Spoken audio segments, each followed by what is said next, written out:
Hey, what's up, everybody, and welcome to Panels and Pictures, a Misadventureland podcast.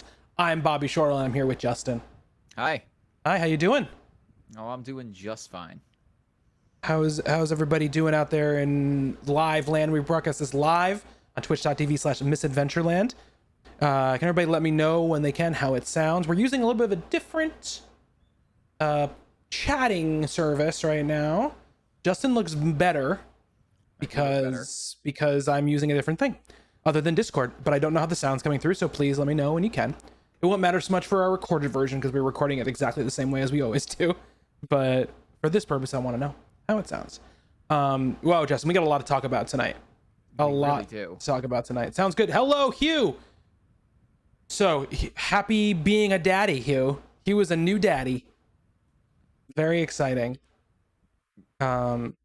Hugh messaged me yesterday at some point. It was just like, I haven't slept in 30 hours. And I said, welcome to the rest of your life. Yeah. That's just going to be what it's gonna be like from now on.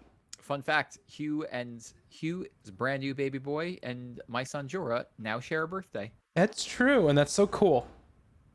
That is so cool.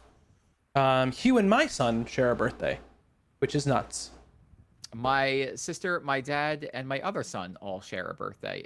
Birthdays are weird, dude. Birthdays are weird, man. They really are. Birthdays, they're weird, man. That's what I like to say.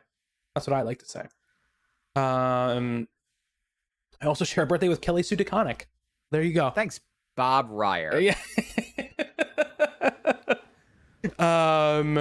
Well, welcome. We have, speaking of comic books, thank you, Hugh, for bringing us back to the comic book world. It's been a big week for Marvel. In the last 7 days, we've had the last 2 episodes of Loki and the newest Marvel Studios film, all in one grouping of time. And so we are going to talk about both of those things tonight. We're gonna kick off talking about Loki. We did an episode about 6 weeks ago or whatever, where we talked about the premiere, and we said when it's over we'll come back and talk about it. I had not thought in my brain about the fact that that would also be the same week that Black Widow came out, but that is the case. So we got this. We're well in practice on how to do this podcast. It's true. So we're going to talk about Loki first. I will say to people, like, we'll quickly give like overall impressions of the season, but we're going to dive right into spoilers because like we want to fully like talk about the whole breadth of the season. That's the purpose of talking about this. The glorious purpose of talking about this. Yes, Alejandro. And so just quickly overall, Justin, where would you kind of, we've got 3 of these shows now, and I'll actually at the end of this podcast I have a little, I want us to slot in the 4 Marvel Cinematic Universe things that have happened since we did our rankings and put them, and put them where they need to go. Okay. But of the 3 shows that have been released, Captain the Winter Soldier, Falcon and the Winter Soldier, I wasn't totally wrong. WandaVision and Loki. Where does Loki stack up for you? At the top. At the top. Yeah. I think it's probably at the top for me as well. I have like, they're very different shows, but I have like similar like feelings about it to WandaVision in a lot of ways. But I think also, yeah, I think I would put it at the top for me as well. I think as a whole, I mean, I think like a couple of the episodes, maybe one of the episodes in the middle where it wasn't like so, the propulsion of it wasn't so fast, and also I don't think we got as much character stuff, but I think as a overall show, it felt the most like something made to be watched in an episodic fashion more than any of the others. Like it felt like we are going to conceive this as a six individual episodes of a television show, and not so much like here's a movie that we're cutting up into 6 bits. You know what I mean? Yeah. I thought the performances were overall just pretty great, and like obviously Hiddleston is great, but some of the other characters. So we can't really talk about some of the characters in non-spoiler because we just got to jump into. We got to jump into. Yeah. But I'll just say overall, it's fantastic. So if you're waiting to watch it or you're not thinking you haven't checked it out yet, you should definitely check it out. It's wonderful. And as a Marvel fan, it's really really great. But yeah, let's jump into just talking full on about like the show in general and our feelings on it. I want to start just asking you what you thought about the addition of Lady Loki or Sylvie. And I have her name written. I had her name, and now I don't. Hold on a second, because I want to say her name. Pull up that IMDb. Pull up the IMDb right now. I'm doing it right now. I'm gonna type in the words Loki. Yeah, Alejandro, I know what it is. Give me a second here.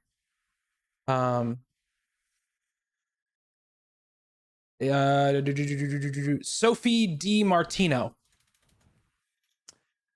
I thought she was fantastic. I thought she brought a ton of stuff to the show. The Megs is asking like Enchantress. I think it's weird that they kind of showed that. Like maybe that'll be for down the line. I would have preferred maybe if they just kept that hidden a bit that she could be the Enchantress moving down the line. But I thought her performance was really good. She had, she played off Hiddleston really well. Yeah, where for sure. She was just, this woman on a mission, and Hiddleston just keeps getting in her way, and she was menacing at times, but vulnerable at others.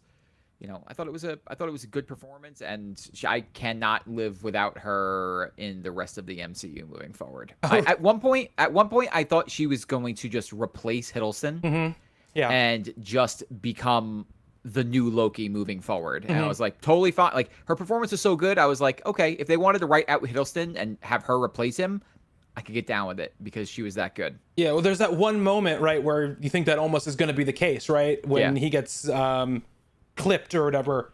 Pruned. Yeah. So I think she was wonderful. And I think they did a good job of showing what was similar about them, but also what was so different about the two of them because of how different their lives have been, right? Growing up and going forward. Because she doesn't really have the like, I'm like a rapscallion, thing that Hiddleston brings to the character. And which makes sense because, Hiddleston Loki, for all his, daddy issues and all his problems with his place in the family, still grew up like, a rich kid, basically a rich kid who got everything he wanted and just it wasn't good enough for him. So he gives off that vibe kind of constantly, and she never gives off that vibe. And I thought that was good that they kind of cast them so differently. Even also like the way they looked, right? Because they could have found like a woman who looked more like a female version of Tom Hiddleston. They could have cast somebody who was more physically similar, or the features were the same, or whatever. But they didn't do that, and I really like that about what they did with her. And what they did, what they ended up doing with this story was not at all really what I expected, especially with the idea of Lady Loki and what they were going to do with her. But it was one of those times where what I got was better than what I was like expecting or hoping or whatever would happen. So I absolutely think that like the two of them are obviously like the beating heart of the show, and they do such a good job of it.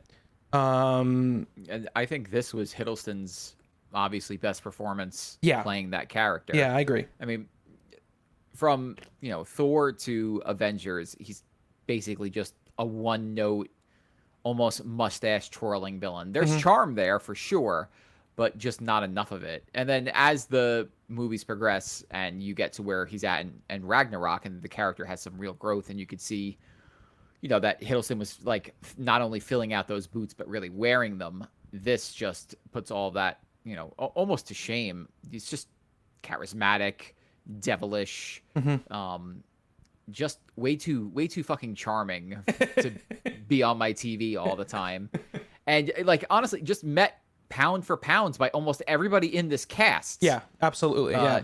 You know, everybody brought their A game to this. Even what's the actor's name playing Kang?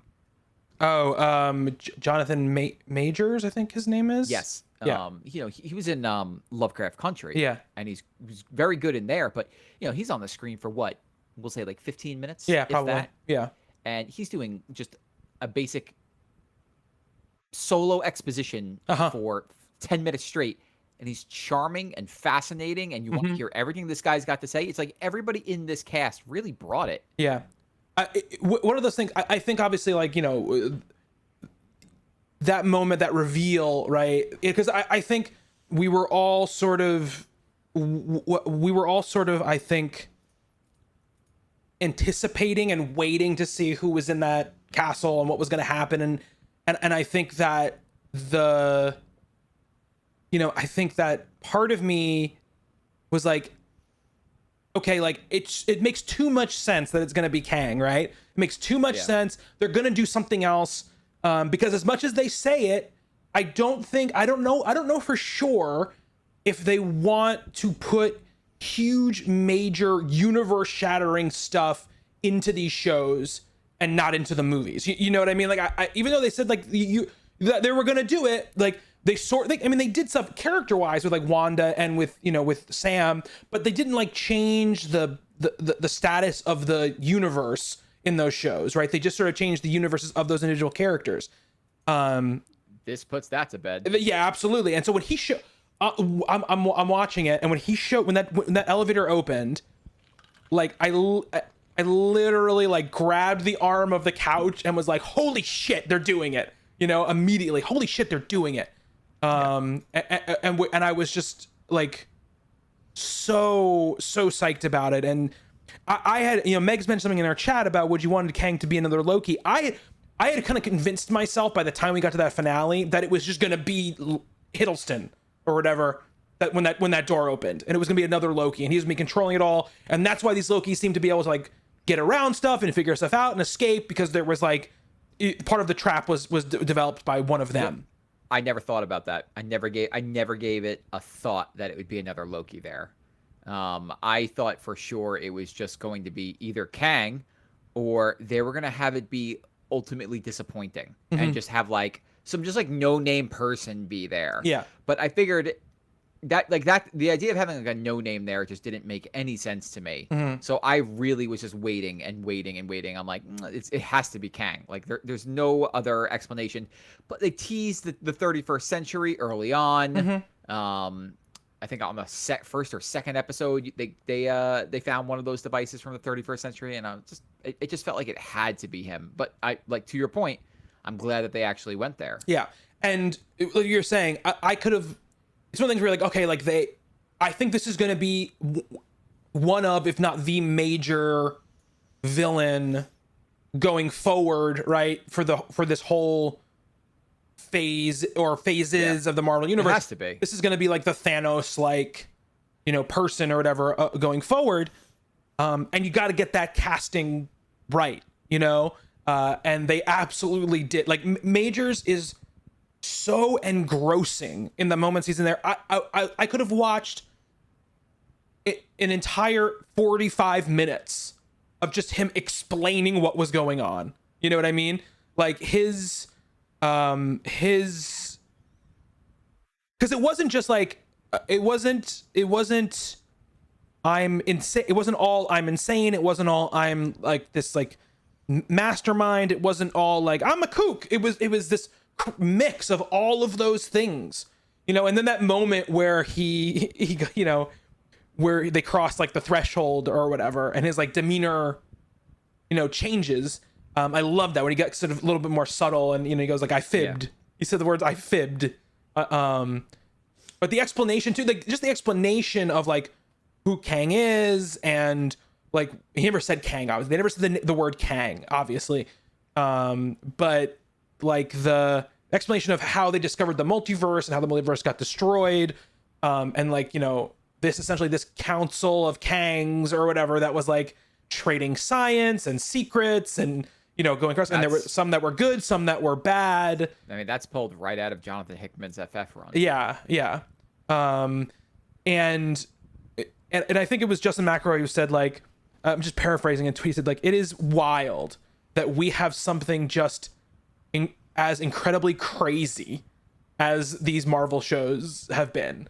And the level of just pure comic book batshitness that has been all over, especially Loki, is just something. Like that episode, the episode before, the Journey into Mystery episode, which we have Kid Loki, we have Crocodile Loki, we have Classic Loki, we've got like Frog Thor, we've got President Loki, we've got all of these things. Thanos copter. The Thanos copter. That episode just full of these Easter eggs. Who knows if they mean anything? Who knows what they mean or what they are? But this idea of like, okay, like here's Loki, and then here's Lady Loki, but also here's like the Loki that looks like he just came straight out of the comic books, from basically up until like 10 years ago. The giant horns and the green costume, and like I loved that, and I think like that scene where he kind of creates that distraction is great. That the glory, and that his glorious purpose being to actually help something and not this idea of ruling, was really cool, and especially works for that character's journey, as we learned, that he sort of decided to go and hide, and then the reason he got caught was because he was lonely and he wanted to be a part of something again, and this gave him something to be a part of. We got Kid Loki, which I just never ever thought like we'd ever see it, like truly, and we got him, which is just crazy. All that stuff is just so amazing, and now we've got crazy multiverse, sitting at our feet. I wondered if we were going to get the Spider-Man trailer this morning. Like they were waiting for this to finish before dropping it. I mean, that we wondered, like, okay, if the rumors about we already know they're doing the multiverse because Doctor Strange is in the multiverse of madness. Yes. But if all these Spider-Man rumors are true, and every sign points to them being true, we wondered, how do we get there? And we had there's only so many ways that they could do it, and all signs pointed to Loki as soon as they started talking about this stuff. So I had a feeling at some point in the show, the multiverse had to get out of control. Yeah. And it's awesome. Like, we talk about this all the time, but we just forget this started honestly with a man in an iron suit. And even seeing that back in 2009 was just like, Jesus, this is amazing. Yeah. They might do an Avengers movie. Can you imagine? Yeah. And now we're going to meet other versions of Kang the Conqueror, which has to play throughout this entire phase, because he was hired, Majors was, to play in Quantumania. Yeah, Ant-Man. Like, in the Wasp.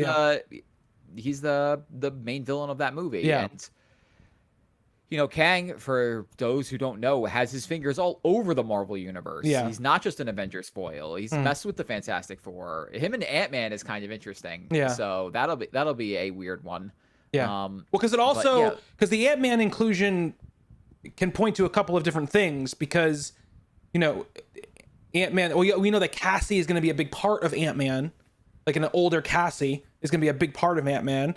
And she is a young Avenger, and Kang, it starts out as in his early kid times, is a young Avenger as well. He's Iron Lad. So like there's so many connections that can be made in that. It's just, it was so good. Yeah. It's crazy that we're getting this type of quality from these shows. Yeah.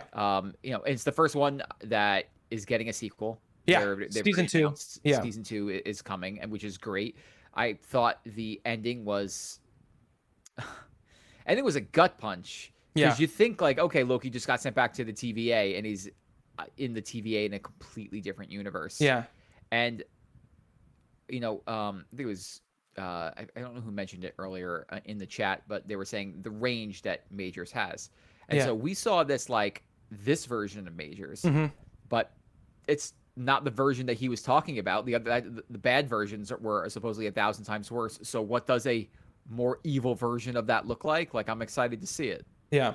And Lanny mentions that we're talking about the other Loki episode, but all the Lokis fighting. I loved like the idea of like, I betrayed you, and then I betrayed you too, and I mean like, oh come on, like this can't be the whole thing. I loved that idea.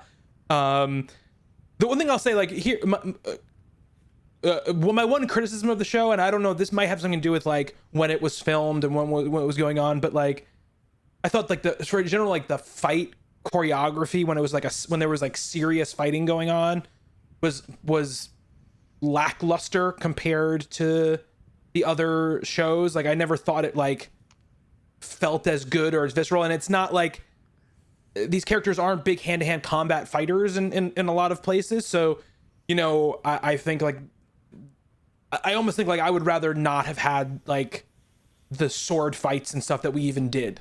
You know what I mean? Like I understand why they do them, and I know that sometimes that they're needed, but you know, when I see Loki fight, I want to see the tricky stuff, you know, like I want to see him using his abilities or their abilities to do cool stuff, and use magic and stuff, and not like, oh, let's just like swing some swords at each other.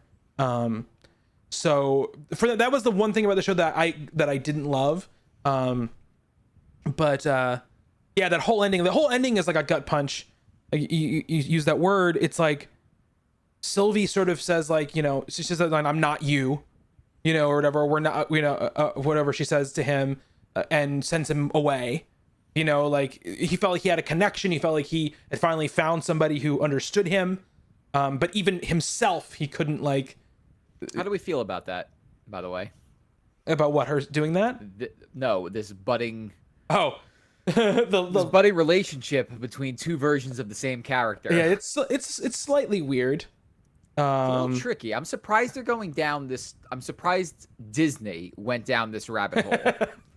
Of all places, like, could this work on HBO? Absolutely, they could make it work on HBO. But I'm surprised Disney, with, you know, its very family friendly policies, would be like, it's cool if the characters make out with each other, even though they're literally the same person. Right.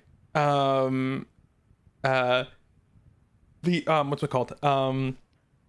Yeah, it's strange for sure. And I don't know. It's really funny. There's this clip going around right now on TikTok, where it's right before Loki came out, and they're interviewing Hiddleston, and they ask him this question. They go, so like, do you think, you know, Loki would ever get a love interest, like maybe in the show coming up? And Hiddleston goes like, you know, it's like that old saying, right? Like, before you can have a relationship with someone else, you have to be able to have a good relationship with yourself. And I was like, you little trickster. There was also that really good line. It didn't get as much play as "What is love if not what is it? What did grief it say? What is grief, but love persevering? Yeah, when Loki says to Sylvie like, that's because you can't trust and I can't be trusted, or something like that. Yeah, that's a good line. I was like, that's a good line. Yeah. Like, this show is pretty well written. It's very well written. Yeah, for sure. Yeah, 100%. We haven't given any airtime to Owen Wilson's Mobius. He's great. He's great. So good. He doesn't play himself, and I 100% thought like Owen Wilson can only play himself. Right. Yeah. And he doesn't. Yeah. I mean, you could see bits of it. Yeah. You could definitely see bits of it, but he does some things with that character. Yeah. And the show, I eventually hope, lets him ride his jet skis. I know. I feel like if this had been a 1-season show, it would have ended with him like on a jet ski, you know, or something. But we get that ending right where, you know, and what I think is interesting is like, we think of it like, oh, Loki is in a different universe, right? So when he gets pushed out to the TVA, but we still don't really understand where the TVA is and how it operates. So my other question is like, you know, we see the timeline, we see the sacred timeline, right?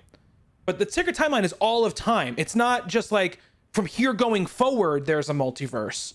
You know what I mean? It is now throughout history, all across time, things are different, right? There's branching stuff everywhere now. It's not just like from this moment in whatever 2021, there's gonna be branching realities. It's because you saw the whole timeline exploding, everywhere.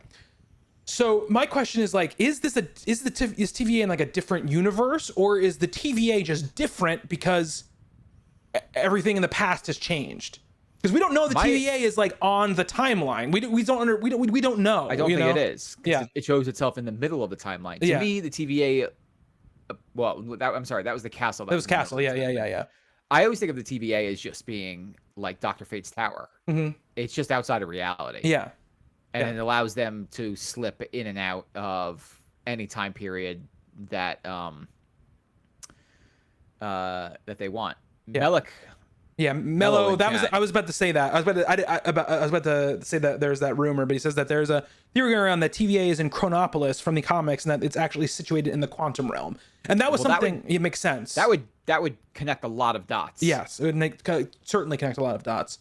Yeah, and what I like, here's the thing I like about the multiverse stuff. It's just for like narratively for the MCU going forward. They can decide which movies address it and which don't. And the ones that don't, it's not going to seem weird because it's not like every character would deal with it. You know what I mean? It's like they still exist in their reality, and they don't necessarily touch the multiverse. Like obviously Doctor Strange, stuff like that makes sense. And we obviously the Spider-Man stuff is starting to come into more focus now as this stuff has been revealed.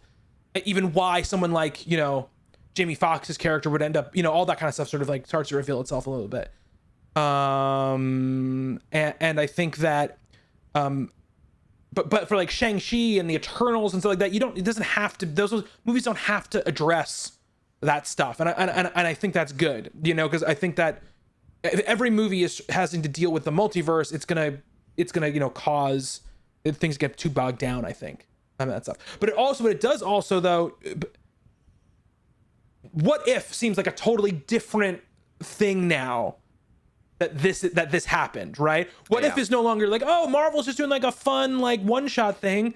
I guarantee you all of these what if things are multiverse stuff, because we already know Doctor Strange is like a big part of the what if thing. I think he's like in like the spine of the show, of the anthology.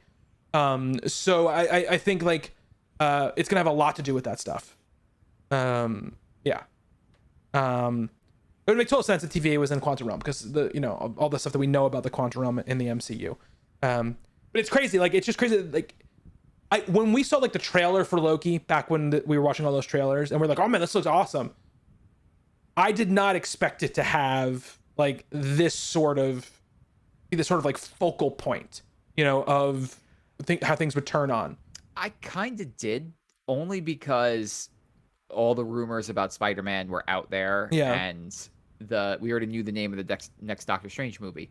So when they're talking about variants of characters that exist outside the timeline, I started thinking instantly of, okay, well, there's like other universes. Like, I was wrong in my theory that Loki would be like seeing different universes all the time and not timeline stuff. But I figured it had to tie in something to this. Right. And I just didn't expect it to be this much. Yeah, absolutely. And obviously like Michael Waldron, who is the writer on Loki, is the writer of Doctor Strange and the Multiverse of Madness. So those connections are obviously there. And there's now it hasn't been substantiated, but there's a rumor that Hiddleston is in Doctor Strange and the Multiverse of Madness, which would make sense for sure. Well, my question is and again, it probably has a lot to do with what the truth of the TVA is, right? But the time we get to Loki season 2, there is going to have been like 6 Marvel movies and shows and whatever that will have come out. What is the world looking like by the time we get to season 2 of Loki? You know what I mean? Well, I mean, for all we know, Doctor Strange could find Loki somewhere. Yeah. In another multiverse and pull him back into the main 6-1 is I don't even know what it's 616 because when Mobius was showing Loki like the thing, like that video at the beginning, it was like labeled 616 or whatever. Okay. Even though technically it's really, to get really super geeky, it's not the 616 because the 616 is the comic book universe. Yeah. It's like something else or whatever, but whatever. Multiverse stuff is my favorite comic book thing. Mm-hmm. I love the multiverse. And 100% this seems like the event or movie or whatever is going to be Secret War. Like that's what it seems like to me. Yeah. Because if we're dealing with the war for the multiverse, that's what it would be. Pretty much. Man, my only question, Hickman right, Secret War, not like original Secret Wars. Yeah, okay. But my thought is like, you did Thanos, which is like the end all be all, and I kind of have this feeling ever since I read Hickman's Avengers run, right? Mm-hmm. Like they saw the Beyonders, like and universes got smashed together. Like, where do you go from there? So my question was always like, where do they go from Thanos? Like Thanos wiping out half of existence in the universe seems like there's nothing bigger than that. Now they could do this multiverse stuff, but 7-8 years from now, where do we go? What's next? Like after that, like, okay, after we have the multiverse war, and if it ends, and you're right, and it ends in Secret War, and all these universes get smashed together in this like glorious thing, mm-hmm. Where do we go from there? I have no idea. It's just constantly escalating, and there's no other higher level to go to. But yeah, when we were talking about, and when I would talk to people about post Thanos, Kang was always the one I was like, Kang would be the person I would guess, because if you're gonna do like Omega level villain other than Thanos for the Avengers, right? Like Kang is who I would think of, like almost immediately. And especially because they opened the door with the time travel. Yes, in the first absolutely. place. Yes, absolutely. And then there are definitely lots of, because what I would say is I think like the answer for Marvel is they sort of pull back from the Avengers over story stuff at a certain point. You know what I mean? Like that would be my guess. And you have like team up movies, but they're not like everything in the whole entire group is going to be, leading to an Avengers story. Like that would be my guess. Eventually, that's where we get to. Just imagine when they can bring in the X-Men. The X-Men they could do with the X-Men. Fantastic Four also have a ton. I think Mello mentioned Galactus in the chat, like the Celestials, stuff like that. Like we've already seen some of that, obviously, with Ego and stuff like that. But it just feels so small. Like those things feel so much smaller when you've already seen the highest of high stakes. Yeah. I mean, it's all about how you craft the story, though, because like the idea of Galactus eating the Earth can be, high stakes. Obviously, it can be high stakes.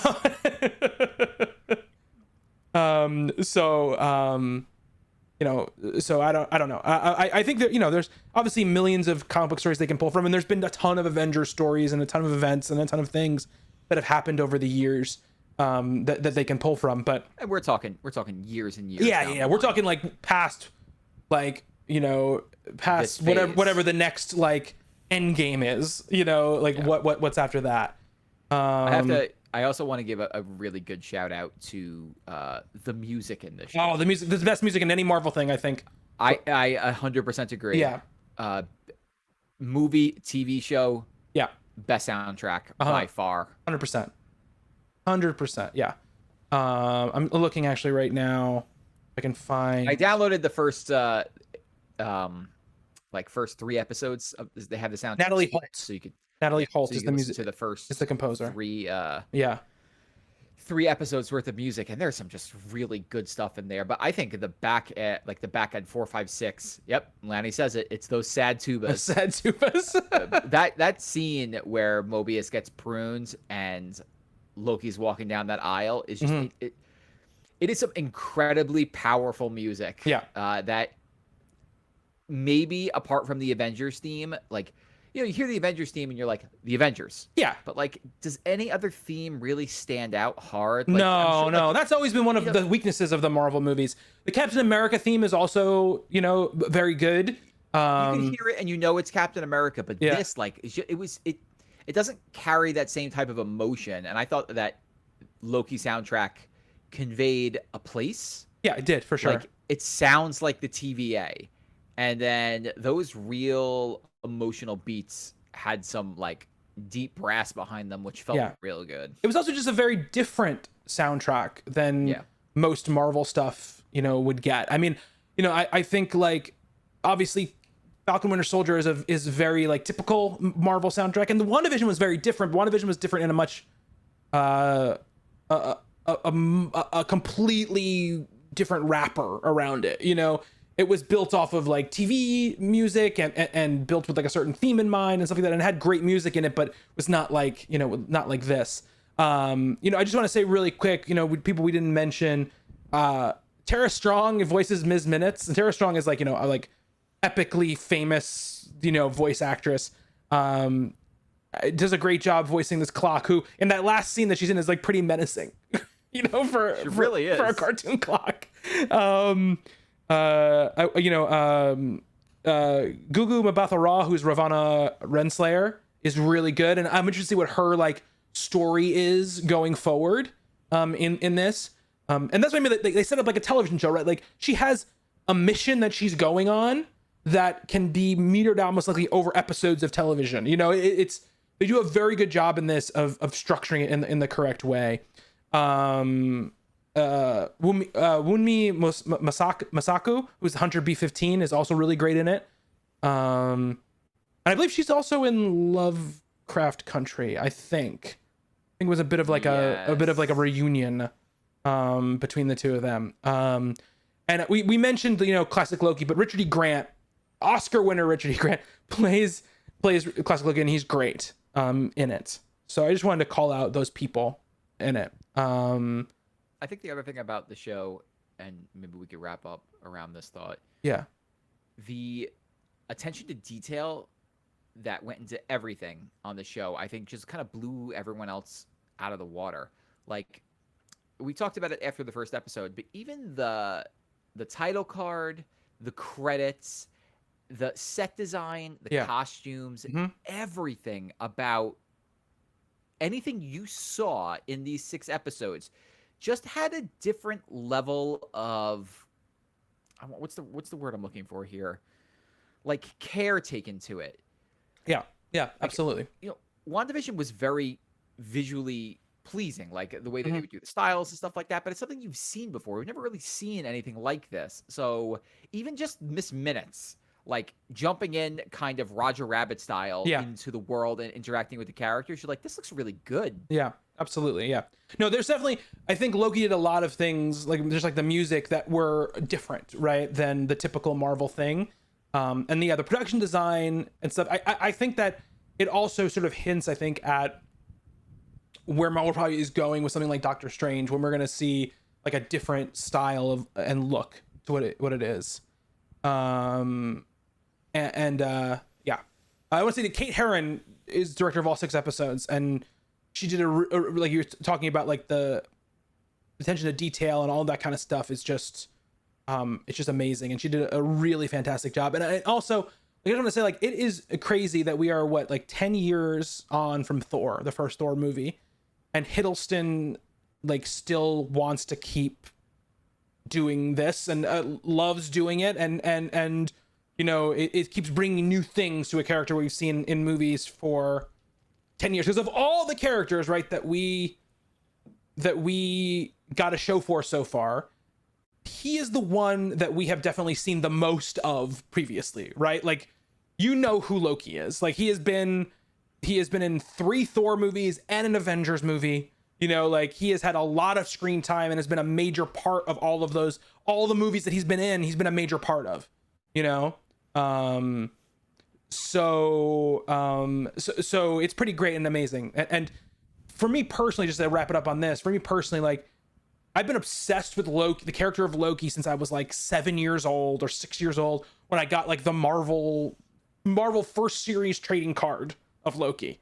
And to see this series do the things it did, especially in that fifth episode, was just like a dream come true for me watching it, you know? And I can't wait to see where they go with it. And I hope that, I think someone in our chat mentioned way back, like, hey, like this gives them opening to like recast and bring new people in as to play Loki, because, you know, Loki looked different. It wasn't always just like different versions of Hiddleston throughout, you know, all the different Lokis we saw. I hope we just get to see more of that character, because I think the character is so vital to that whole universe and some really cool stories. So I'm very excited to see what comes next and what we get going forward. Laney said, I saw an interview today on Tom Hiddleston saying he would gladly continue to play Loki forever if they asked him to. As long as it's successful as this is, I'm sure they will. They'll have no problem with him going back. He was literally dead, and they created a way to make a whole show for him. Yeah. They brought him back, and then they let him thrive. Yeah. Speaking of dead characters who got to do a new property after their on-screen death, we also watched Black Widow this past week. Did. I watched it. We both watched it on Disney Plus, right? Yes. I paid the $30, the 30 bones, and I watched it. And Justin and I, we didn't discuss Loki yet. That's only yesterday. We have not spoken about Black Widow at all. This is on purpose. This is the first time we've ever done this. Bobby said, "Did you watch it?" And I said, "Yes." And that was it. Yeah, I think we literally said, Justin said, it was good. Like, that's like what he said. That's all we talked about. That's the only thing we've talked about Black Widow. We have intentionally not spoken with each other about the movie at all. So people who don't know, like, the Black Widow, it takes place in between the end of Captain America Civil War and Avengers Infinity War. So it fits in between those two movies. It's the story of Natasha sort of on the run from oh my god, General Ross, Secretary Ross, and like, you know, the UN forces that are trying to, you know, kind of enforce the Sokovia Accords, and along the way she sort of gets tossed back into her old life, or connections to her old life before she joined up with the Avengers. So that's where we stand. We're you know, again, like, I don't know if everyone's seen it yet or whatever. We'll talk, you know, general about the movie, general impressions, and then we'll dive into spoilers. Much easier to talk about general impressions with a movie like Black Widow than something like talking about all of Loki, considering, you know, it being a television show. So it's almost hard, because I don't think you could spoil. That's the difficult thing about this. I don't think you could spoil the movie very much. you could spoil the events that happen, the events that happen and stuff, but it's not like at the end of the movie. Yeah. You can really spoil what happens. No, not really. No. We know what the end game is for this character. Yeah, we do. We absolutely do. And I think, and I'll actually kick off from there, because I'm interested in what you think about this, because my feeling is we might disagree on this, but this is how I feel about the movie in general, kicking from what you just said. You know, going into it, I was like, okay, how am I going to feel about the fact that this does not, unlike something like Loki, which we just spent a bunch of time talking about and gushing over, right, doesn't have tendrils that can really go out and affect anything in the overall Marvel universe, right? There can be little things, and there are some little things, right, that we're gonna get later on because of this movie, and we'll talk about those things. But you know, like you said, like, we know what happens to Natasha, and I wasn't concerned about, like, oh, am I gonna be like invested in her story, because let's face it, we know Captain America isn't gonna die in Captain America: The Winter Soldier, right? Like, that's not the drama of those moments, right? That's not it's the internal stakes, not the thing that is the hero gonna die at the end of the movie, because other than like Endgame and stuff like that, your main hero is not gonna die at the end of the movie, right? So but would I be like, oh, like, this feels like a waste of time? And for me, watching the movie, it's disconnection, or like not having the weight of having to deal with a bunch of ramifications and fit into a puzzle, actually made me enjoy the movie more than I would have if it had been like, if it happened a couple of years ago, right? And it had to have some sort of like, it actually come out in the time frame in which the movie is set. You know what I mean? And I think part of this has been because of Disney Plus shows. Like, I think the arc of WandaVision broke me a little bit on the like, oh, how is every little piece of this going to fit into the big puzzle, you know? And watching this, I just found myself being able to enjoy it from beginning to end as like this Bourne Mission Impossible spy action movie that starred a bunch of actors who are really good, who I really like. I think, and for a lot of it, honestly, I was like enthralled by it. I was like all the way invested by it. I do have criticisms of it, and most of those rest in like the last 25-30 minutes of the movie, which we can talk about in depth when we get there. But like overall, I really loved it, and I think that like, as far as like first solo movies go, which is so weird because it's the last movie she's ever going to be in, and she's been in 10 11 years of Marvel movies, I rate it pretty highly in like the solo movie, you know, rankings, you know, outside of like the Captain America movies, which are just like another level. But what do you think, Justin? I feel the opposite. I knew you were going to say that. I hate prequels. I really do. I don't care. As a movie on its own, on its own merits, I thought it was good. Like, good action, good story, likable characters. Love that they introduced some characters that we're going to see more of. Yeah. If this had come out in the time frame that it was supposed to, I would have enjoyed it a lot more. But it loses something for me. It almost feels like too little, too late. Like, she deserved to have this. Like, I felt disconnected watching it because I was like, this is all great, but the main star of this movie to me isn't Scarlett Johansson. It's her sister. And like, that's the thing that I'm focused on. That was what I was focused on the whole movie, was like, show me the new Black Widow. That's what I'm thinking the whole time I'm watching it, because I'm like, I already know what happens to Natasha. So while this is all cool and fine, I know she's walking out of this. I know that, you know, at some point she's got to take that vest and she's got to go meet up with Steve Rogers. But like, I didn't feel the connection to the story or the character. My main concern was like, how are they going to leave off Yelena? And where is that going from here? And I enjoyed it. It's not like I didn't enjoy the movie. I would rank it like, if we're ranking all Marvel movies, I thought it was a totally fine Marvel movie. You're right with the solo movies. It was great. But it's hard to take a piece. You know, if you're doing prequels to like before times, like before all this started going, all right, fine, I'll watch your prequels. But taking a piece of the puzzle and trying to insert it afterwards, it just left me feeling kind of empty. Like, all right, this just fills this gap that we didn't really know a lot about, but like, it doesn't add anything. It doesn't stand out in any way. And I didn't even like what I was hoping to see, I didn't even see. So I don't know.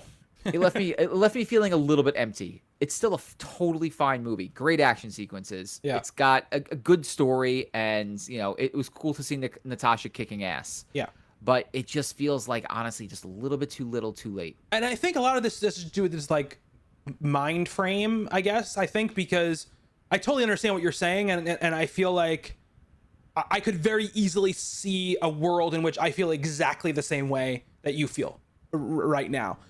Because you're not wrong, right? You're not wrong about it. You're not wrong that it is like, I wouldn't say too little, too late, because I thought it was really great. But I think that this should have happened years ago. And my only reservation about saying that is just like, I don't want to review the movie for something that it could have been, you know, like I just want to talk about what the movie is in a lot of ways, but I totally understand what you're saying. And yeah, there is a lot of factors why you shouldn't have a movie before this. And a lot of the change that happened, obviously, a few years ago, we saw when Feige fully took over, you saw like the slate of Marvel movies begin to drastically change with the kind of characters that they were dealing with, right? I think that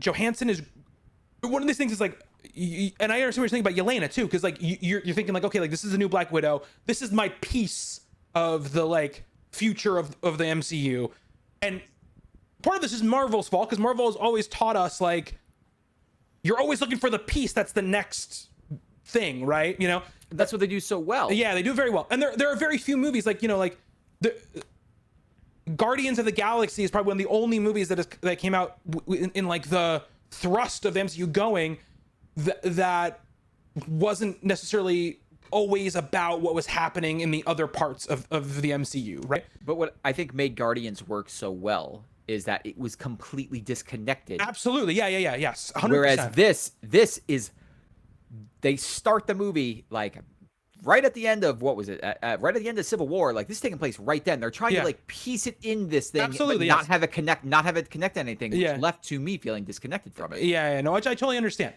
And I totally understand people in the chat are saying like, oh, it doesn't feel like a Natasha movie. And like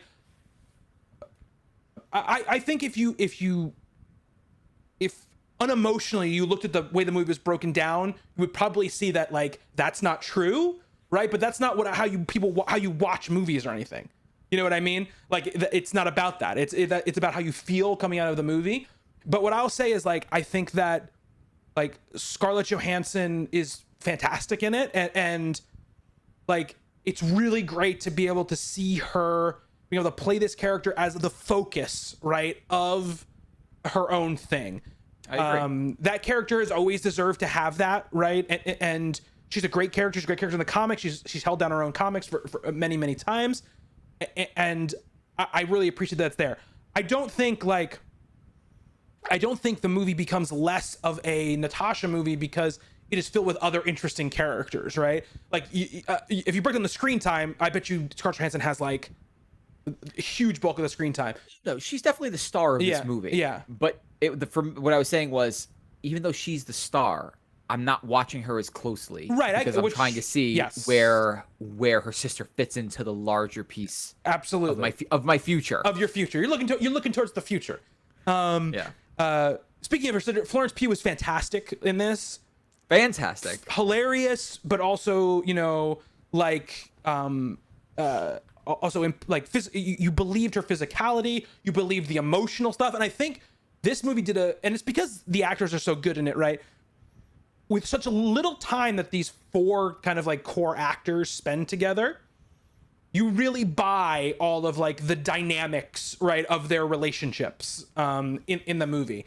You know, Rachel Weisz is great, and David Harbour is, you know, wonderful. Fantastic. I hope we see him again. I really do. Because he's just fantastic in it. I will say this. The opening like 15 minutes where that opening sequence is when they're like escaping the suburbs or whatever is like, to me, one of the best like sequences in a Marvel movie. Like it's just so different than anything I've ever seen in a Marvel movie, and like the way it is, the mystery of it, the way it reveals itself, the way it like builds. I loved that opening scene. That was an extreme cold open to jump into what was happening there. It made me want to watch The Americans. I've never seen it. Me too, Justin. I was like, I bet this is like I said to myself, I bet this is like The Americans. I should watch The Americans, is what I thought watching that bit. Here, and so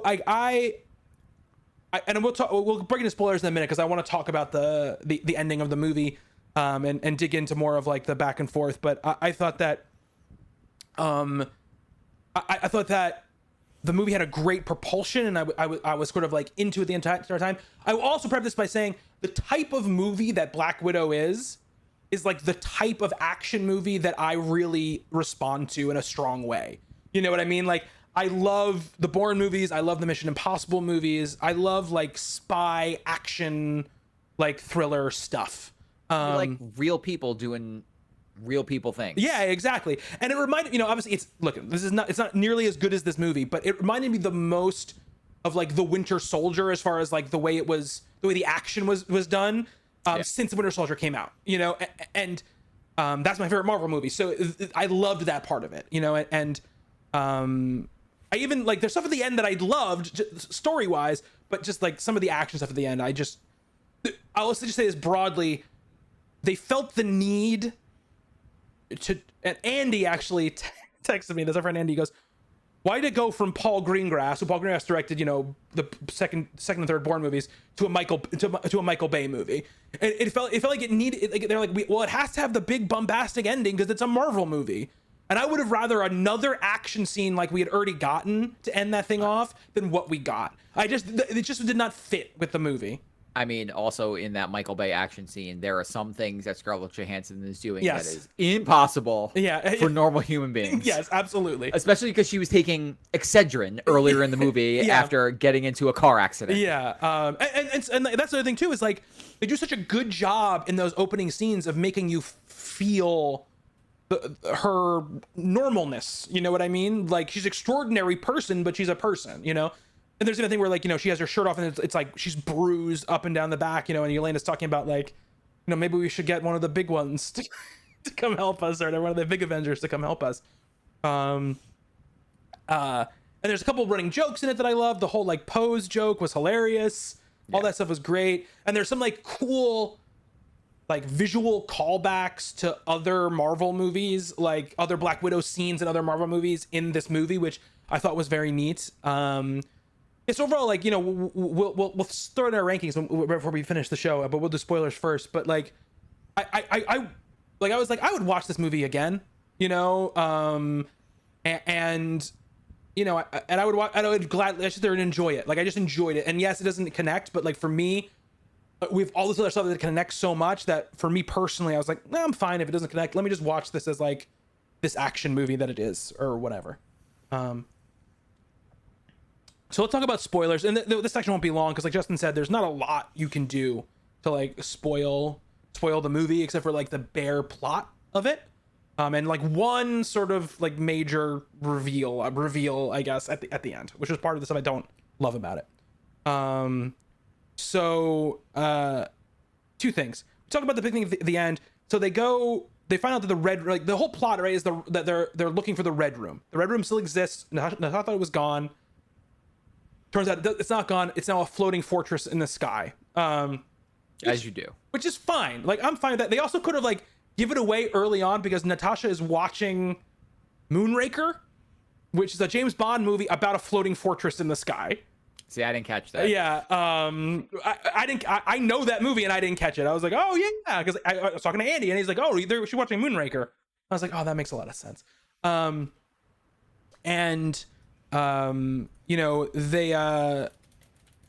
They go up here and we've got like this villain, right, where played by Ray Winstone, who's a great actor, and he chews the scenery for like 10 minutes, and that stuff's all fine.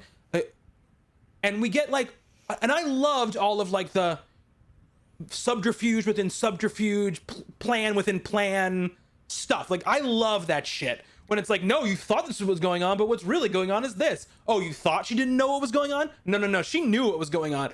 I love that stuff. I eat that stuff up like it's fucking ice cream, What I don't like, and I don't even mind the fact where, like, Rachel Weisz is like, no, change of plans. I destroyed a whole engine and we're going down or whatever. But what I didn't need was like the base falling apart, her like running down running on debris that's falling through the sky while she's fighting, and then she's like flying from that debris into windows, and there's like fire all around her. I just like don't need it. You know what I mean? It's too much. Yeah. It's just a little. What I just during the writing of this script does anybody just speak up and be like, do we really need to do this? Yeah. Like, does anybody think this is a bit much? Yeah. Because like I have suspension of disbelief for a lot of things, but that scene where she's jumping around without a parachute and just like landing on people and oh man. Yeah. I mean, I think it's supposed to give you like, okay, like this is the last time Natasha's gonna do something. Let's have her do something like amazing, but they could have done something that was more fitting in like the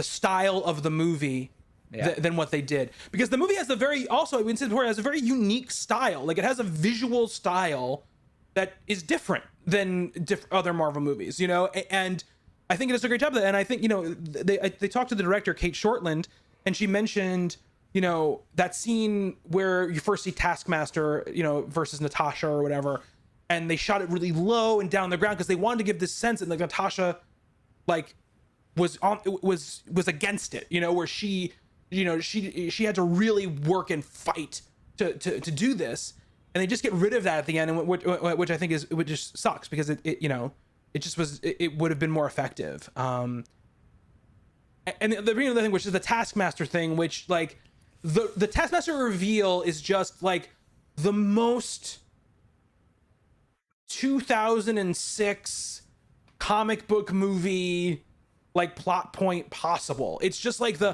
everything's got to be connected. This person's got to be somebody from your past. Like all of that stuff. Just, I don't need it. It would have been totally fine if he was just Taskmaster. You know what I mean? Like if he was just that guy who was just a jerk and just like worked for, the bad guy, would have been totally fine. Yeah, it feels almost like Taskmaster's a pretty good villain. Mm-hmm. And it feels like they kind of wasted it. Yeah. Kind of wasted him. Yeah. Especially because at the end of it, they're going to get Taskmaster help. Like, getting rid of the villains is something I hate that they just keep doing for the most part. Like, even though the villain didn't die, they're just taking off the board in a way where it's like, we're probably never seeing them again. But like, Taskmaster is such a cool villain. A very cool villain. And I will say, whoever was the stunt person for Taskmaster did a hell of a good job mimicking like the fighting styles and movements of the actors and characters that played those characters. Because you could always tell, right? Like, oh, they're doing this character right now, or they're doing this character right now, which I thought was cool. I will say this, I was very happy. One of the things I really liked was like the flashback. We had a little more understanding of what Budapest was. Like, I liked that part of it. You know what I mean? Yes. Like, that was a good callback. That was a good callback. I have expected to see him show up, like, in some sort of cameo. I mean, you hear his voice, obviously. And I don't know. I like that stuff. Here's the thing I was happy about, and I think maybe this is what you're talking about with the stuff you thought you wanted to see. I was happy we didn't see any of like the like Red Room, like ballet, like stuff. Like I didn't need to see like her going through all that hell, right? Like in the movie. I was like happy we didn't see that stuff. Yeah.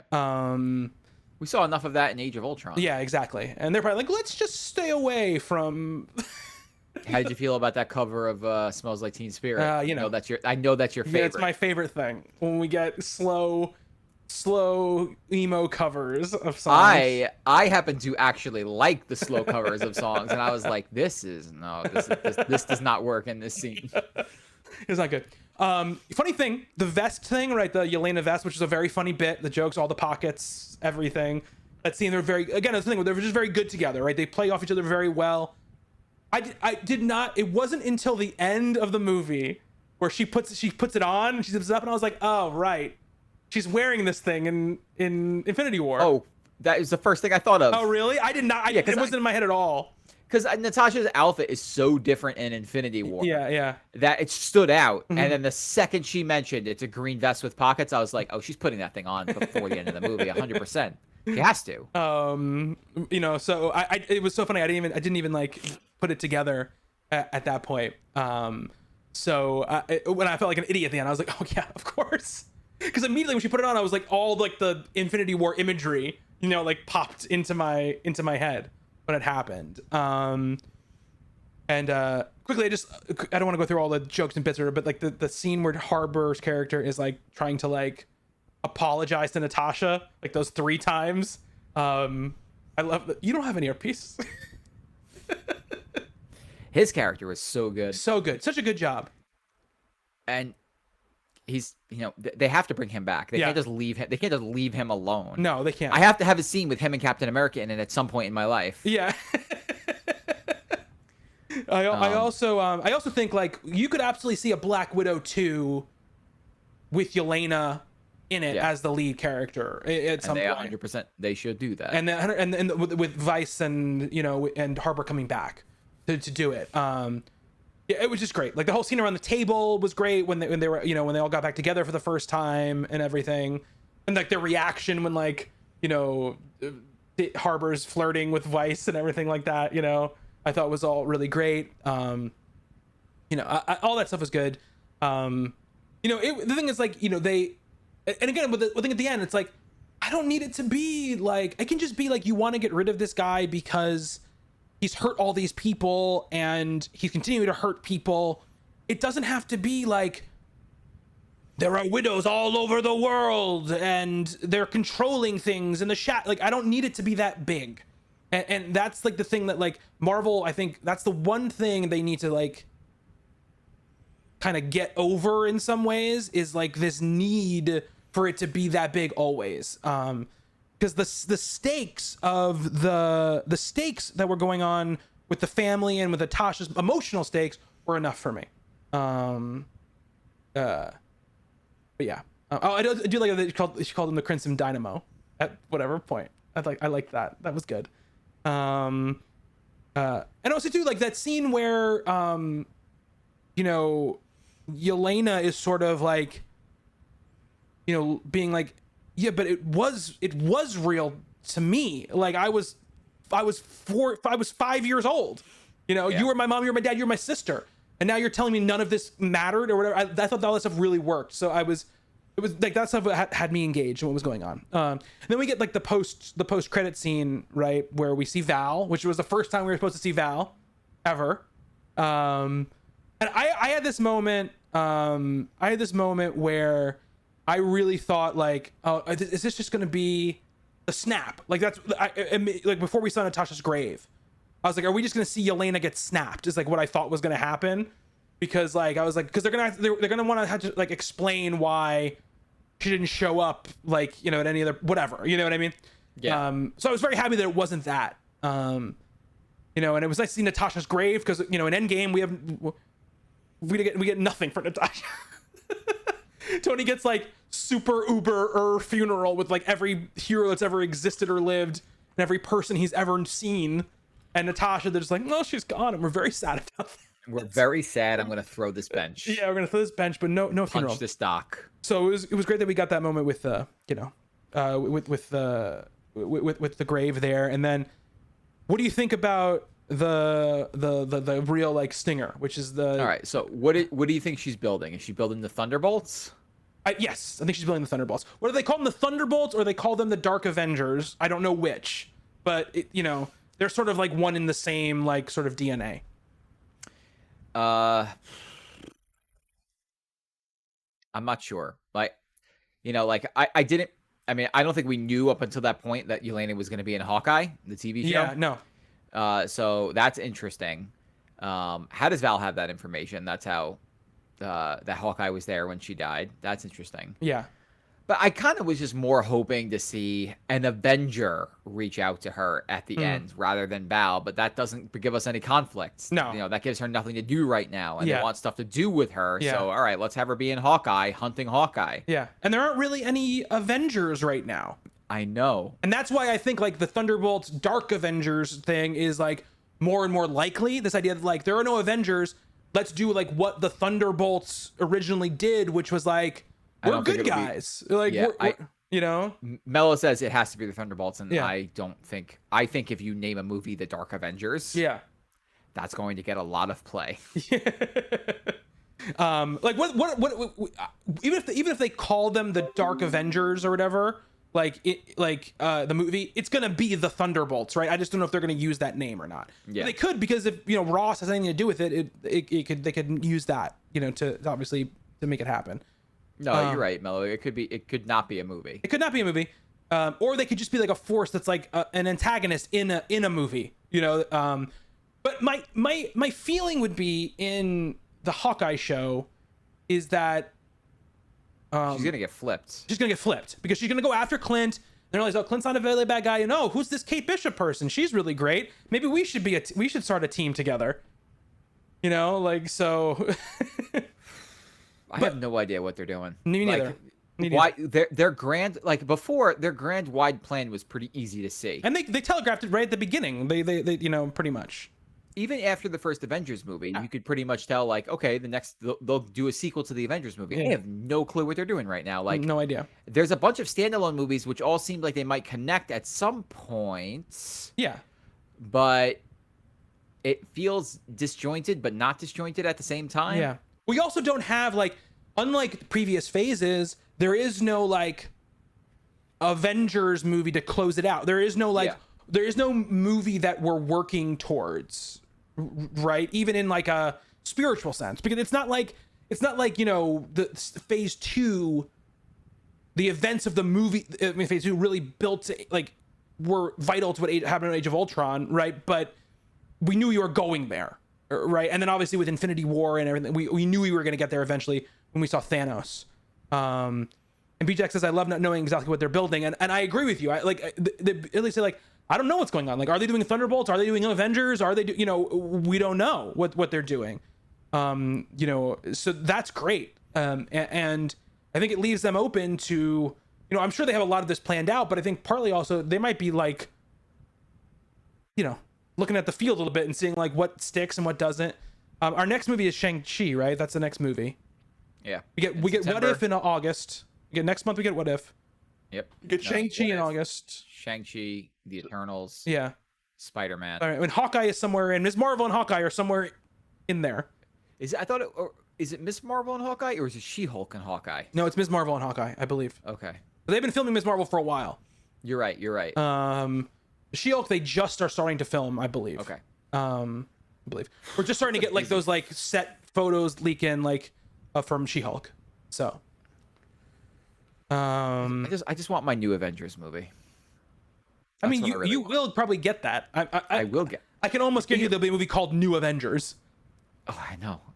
It'll be a very exciting day for me, since New Avengers is what brought me back to comics. I don't know if it'll be the New Avengers from that comic. But no. Yeah. I mean, but like, it's so funny because like Peter goes up to Mysterio and says, "Welcome to the Avengers." Yeah. And like they're not letting that name die. Absolutely not. There's going to be something called something Avengers for sure. Yeah. For sure. But there is a vacuum here, and I think on purpose there's like this vacuum going on because they want, which makes it more and more seem to me like the idea of like the Thunderbolts or something could come to reality. You know, so we'll see what happens. You know, I don't know. We'll see. We gotta get a Spider-Man trailer soon. There's got to be one soon. I mean, we're now that they've done this. Now that they've done this, not that far away. No, they probably had to wait for this to happen though before they could show it. They could show anything. Oh my god! Just give me that fucking trailer. And the thing is that they're going to show the trailer and they will not show anything to do with the multiverse stuff. It'll be a very straightforward trailer. Yeah. Until like maybe the second trailer comes out. And it'll Yeah. be like, oh, okay. Now they're getting into it. Yeah. Or they might hint at it. They might show you a little bit of it. My guess is they might show you a little bit of it. Some of the trailers, it got pulled off. I think it was a Spanish site. Like the name of the movie came up and did the Spider-Verse like blip thing. Yeah. When with the title card, which makes everybody think it. But yeah, we'll see. Here's the thing: Sony wants it to happen because they want to be able to take like the Marvel MCU cachet and bring it over to their stuff that they're doing. I mean, but if you think about it, really, like they could just. What's stopping them? Like, let's say, like, okay, the Spider-Man movie happens, right? And Andrew Garfield is there, and Tobey Maguire is there, and then they have Tom Holland's doing the thing with Marvel, and they all go their separate ways. Why couldn't they just be like, all right, go get me Sam Raimi, let's make Spider-Man 4? They could absolutely do that. They 100% could do that. They should, and then they have like two competing Spider-Man movies like coming out that have nothing to do with each other. Yeah, I mean, I wonder awesome. if something with their deal with Marvel though would prevent them from doing that. Doing a straight up Spider-Man movie. You know, they probably can't stop them from doing a lot of other stuff, but there's probably some sort of provision where they can't do a competing Spider-Man movie. You know, at the same time. Cool though. I mean, we know that what's his name is in Morbius. Michael Keaton has a cameo in it because in the trailer he's like, "Hey, what you doing, Doc?" or whatever. You see like him in prison or whatever. So I don't know what forgetting the about deal that. that is. But we'll see what happens. I'm very excited to see what that ends up being. With that, Same. because that's gonna be great. And that latest Shang Chi trailer was great, so I'm excited for that movie. I think that movie looks really cool. It does. We'll see what happens. But yeah, that is it for this mega comic book podcast. It wasn't even that long. No, it wasn't. It was We an did hour, really well. hour and 15 minutes. I thought we were gonna be going for like 2 hours on this really. Oh, thanks, PJX. I appreciate it. Well, the one thing that we didn't do, what we usually do with spoiler cast, is we go like plot for plot. We did like piece by piece of the movie, and we avoided doing that this time. We didn't do that this time. Yeah, probably better. It's probably better. So hold on a second here. I made this like movie list thing where I could easily like visually move around the movies and stuff. I just gotta find it really quick.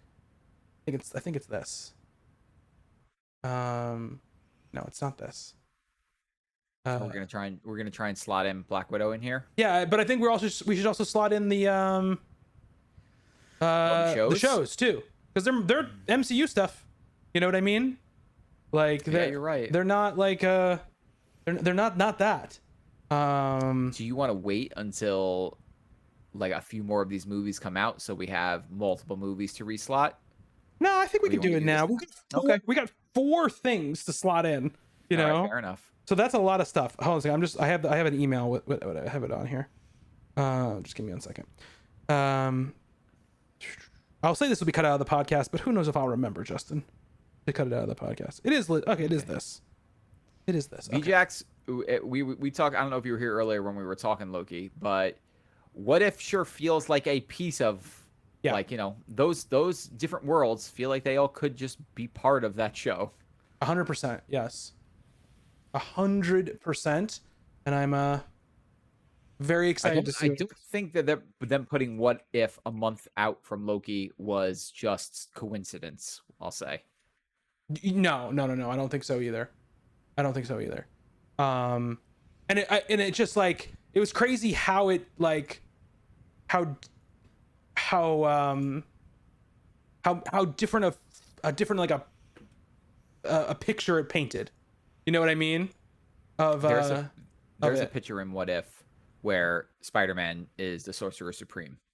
It's like hanging out on the poster somewhere, and I need to see what that's about. Okay, so I'm going to do this. I'm going to let's see if this. I don't know if this is gonna work. We're gonna see. I'm gonna switch to this really quick. No, this is just me. No, it's just me. I already did it. Never mind. Let's get rid of that. I'll do this really fast. It doesn't matter for people listening, but I want people at home to be able to see this. Okay. There we go. They can't see us right now, but they can see. I brought our rankings, Justin, into this. You can see this right now. Yeah, I can see it. Okay. I brought our These are our rankings. These are our rankings of the Marvel movies that we did a few months back. 1 to 23, and I've put the cards for the yet to be ranked stuff in here.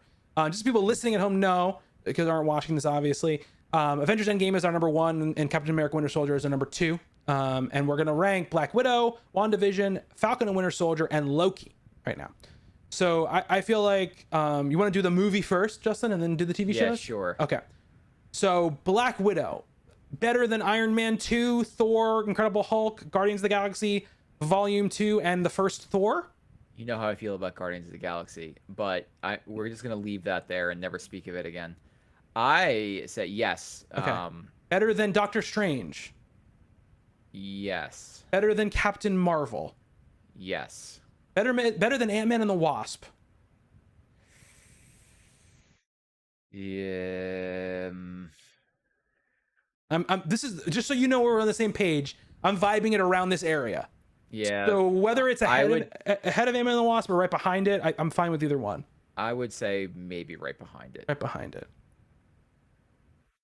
So man, there are a lot of Marvel movies, huh?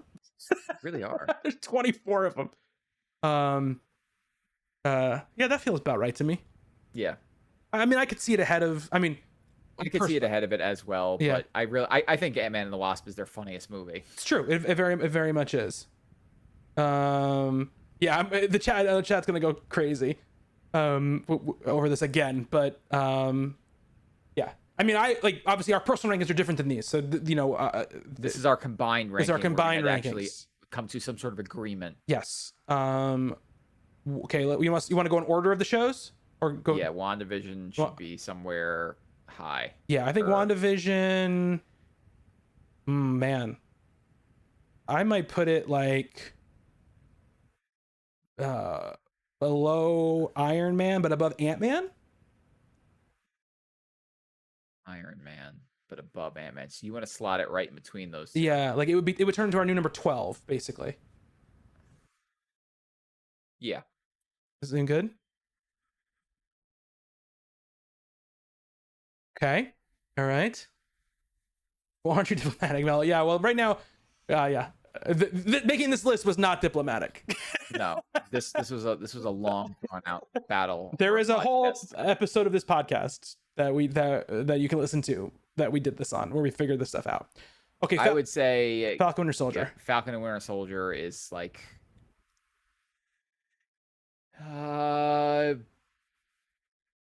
maybe between Black Widow and Captain Marvel. Yeah, I was gonna say maybe between Captain Marvel and Doctor Strange, but yeah, that works. That works. Okay. I mean, again, we have a general feeling on where these should yeah go. for sure. Loki is Loki very close to cracking the top 10. Loki would be high for me. Yeah, for sure.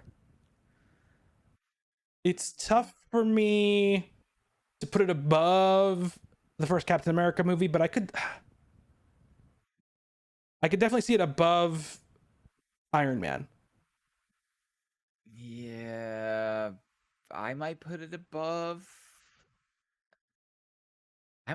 Spider-Man. I really liked Loki. I really like Loki as well. I'm not saying that you're not out of. I'm not like we're in like the same general like area for sure.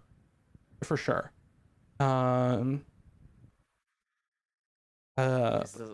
try it on for size. Let's try it on for size. What is that? That's 5. That'd be the number 9.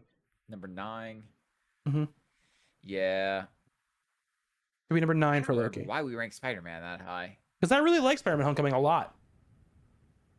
But I mean, I don't like it more than Captain America. But I think this was like a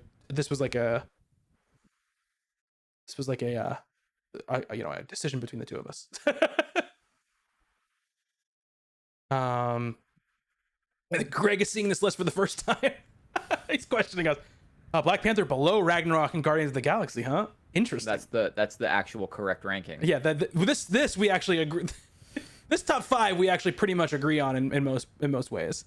We were pretty close on that. So let's see that. That would put our rankings as I'll just read it out from worst to best, and we'll feel how it fills out in size.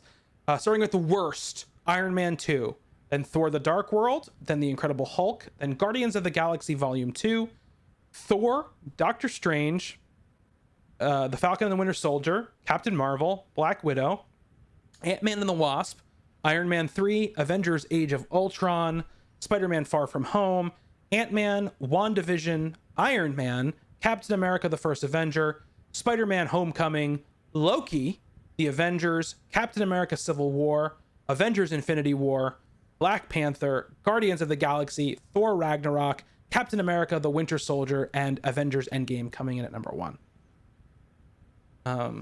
Chat's mad at us. Chat's always mad at us. Mello's seeing this for the first time.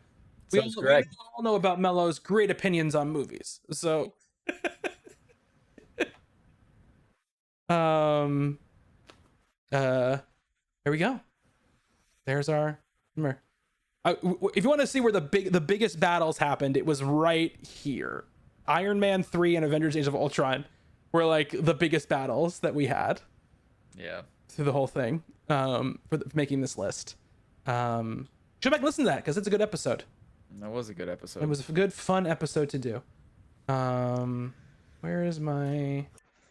I don't get how anybody could not like that top 5. Top 5 is fantastic. Top 5 is fantastic.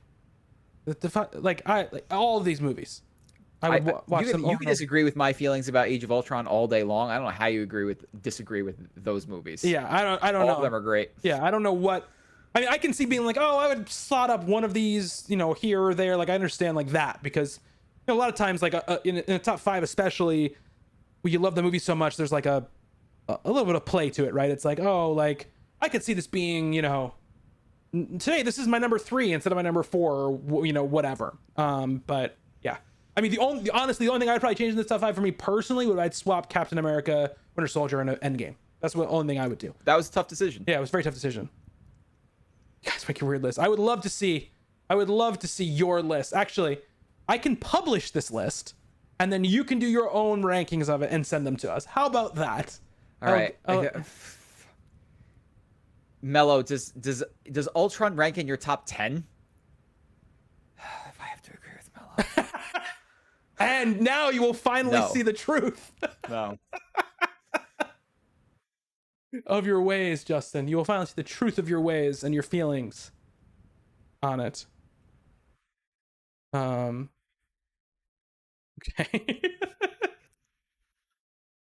Here, I'm going to... Can I just have... Yeah, please. Go ahead. Join the Discord. Yes, please join the Discord. Give us your drops. Yeah.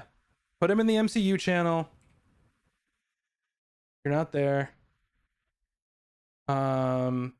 And you can even use this thing. Why wouldn't it just give me a normal? That was a long episode too. I think that was like 2 hours. That was a very long episode. We had a lot of stuff to do in that episode. This is the link to the list where you can actually like do it yourself and you can rank it differently if you want. So there you go on that. And then I'll see all the stats and I'll see the names and everything. So you can go ahead and do that. I'll throw it in the Discord as well for people who are in the chat tonight. And if people are listening at home, go to our Discord and you can join us there and do that. That episode, it's on our YouTube channel as well if you want to watch the video version of it, and it's also I think saved in our highlights here. But yeah, it's in our podcast feed for sure. It was a good one. But yeah, that's gonna do it for I think this episode. We got a lot done. We talked about Loki. We talked about Black Widow. We entered them into the Marvel Cinematic Universe ranks. I think like from now on, whenever we finish something, we'll just do that. We'll just like add it into the rankings so that we can just like. Okay. We can just slot it in there and then people can yell at us. I love being yelled at. My favorite thing in the world is people yelling at me for my opinions on comic books. Thank you, Mayo. Thank you very much. Thank you for hanging out. It was fun stuff to talk about. So if you want to get in touch with me on Twitter, I'm at Bobby Shortle. Justin _says_hey. And if you're listening to this and you want to watch it live sometime, twitch.tv/Misadventureland is where you need to go for that. But that's going to do it for this week's episode of Panels and Pictures. Until next time, thank you, Justin. Thank you, Bobby. And thank you to all of you who are watching and listening. Until next time, be good to one another. Later. All right, quick, we're going to confer on air, Justin. Are we going to do a games podcast or are we going to call it? We're calling it. We're calling it. I agree with you. I'm 700 degrees. A little back room for you chat people sticking around in the chat. I'm getting messages that I need